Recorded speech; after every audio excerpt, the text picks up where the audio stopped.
नमस्कार, मी डॉक्टर कीर्ती. तोंड येणं किंवा तोंडामध्ये फोड येतात, जिभेला फोड येणं असा त्रास खूप जणांना होत असतो. एका वेळेस तूप, मध किंवा एखादी क्रीम लावून ते थांबतंही, परंतु जर सारखंच जर तसा त्रास होत असेल तर त्याकडे दुर्लक्ष करून चालत नाही.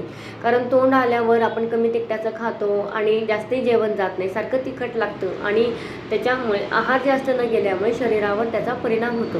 आणि म्हणूनच त्यामागची कारणं शोधून ते कारणं कमी करण्याचा आपण प्रयत्न केला पाहिजे आणि त्यासाठीच हा व्हिडिओ मी बनवलेला आहे. आता तोंड येतं म्हणजे आपल्या शरीरात काहीतरी कमीच असते, ती म्हणजे व्हिटॅमिन B12ची कमतरता असेल तरीसुद्धा तोंड येतं. आणि दुसरं महत्त्वाचं कारण म्हणजे ज्यांच्या शरीरात पित्त वाढलेलं आहे किंवा सारखं उष्णतेचा त्रास होतो अशांनाही तोंड येतं.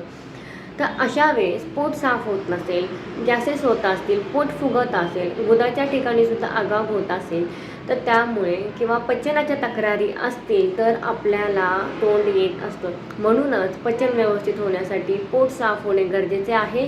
आणि दुसरं म्हणजे आपले गॅसेस होत असतील ते सुद्धा पचनाच्या तक्रारीमुळेच होतात आणि म्हणूनच आयुर्वेदाची औषधं घेणं आणि त्यासोबतच आयुर्वेदिक पंचकर्म, त्यातच विरेचन हे पंचकर्म केल्यास पित्तही कमी होतं आणि सारखी उष्णतेचा त्रास होतो, तोंड येतात ते सुद्धा कमी होतं.